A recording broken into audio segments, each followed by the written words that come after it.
ప్రభుత్వ సేవల్ని మరింత సులభతరం చేయడానికి సిద్ధమైంది తెలంగాణ ప్రభుత్వం. వాట్సాప్ వేదికగా ఇకపై అనేక శాఖలకు చెందిన సేవలు ఒక్క మెసేజ్ తోని అందుబాటులోకి రాబోతున్నాయి. దానికి సంబంధించిన లేటెస్ట్ అప్డేట్. డిజిటల్ పాలనలో తెలంగాణ ప్రభుత్వం మరో ముందడుగు. ఇకపై వాట్సాప్ లోని ప్రభుత్వ సేవలన్నీ ఒక్క మెసేజ్ తో ప్రభుత్వ సేవల లిస్ట్ మొత్తం మీ ముందుంటుంది. 8096958096 ఈ నంబర్ కి హాయ్ అని మెసేజ్ పెట్టినట్లయితే అక్కడ ఫుల్ మెనూ ప్రత్యక్షమవుతుంది. మనం స్క్రీన్ పై చూస్తున్న విధంగా వివిధ శాఖలకు వేరువేరు వెబ్సైట్లు, పోర్టల్స్ ఉండడంతో ప్రజలకు ఇబ్బందులు తలెత్తుతున్నాయి. ఈ కొత్త విధానంతో ఒకే వేదిక పైకి అన్ని సేవలు కూడా అందుబాటులోకి రాబోతున్నాయి. వాట్సాప్ గవర్నెన్స్ ద్వారా ఇప్పటికే 581 సేవలు అందుబాటులో ఉన్నాయి. హాల్ టికెట్స్ మొదలు ప్రభుత్వ పథకాల వరకు వాట్సాప్ లో పూర్తి సమాచారం మీ చేతుల్లో.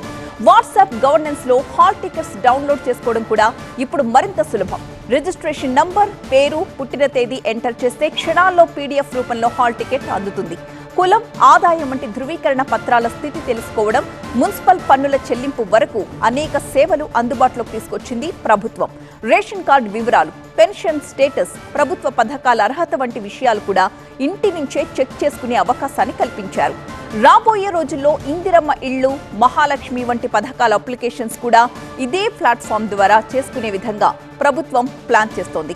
భవిష్యత్తులో రాష్ట్ర స్థాయి రిక్రూట్మెంట్ బోర్డుల హాల్ టికెట్స్ ఫలితాలు కూడా ఇదే వాట్సాప్ ద్వారా అందించేలా ప్రణాళికలు సిద్ధమవుతున్నాయి. మధ్యవర్తుల అవసరమే లేకుండా అవినీతికి చెక్ పెట్టేలా వాట్సాప్ గవర్నెన్స్ తెచ్చింది తెలంగాణ ప్రభుత్వం. డిజిటల్ అసిస్టెంట్ తరహాలో పనిచేసే ఈ వాట్సాప్ సేవ ప్రజలకు 24 గంటలు అందుబాటులో ఉంటుందంటోంది సర్కార్.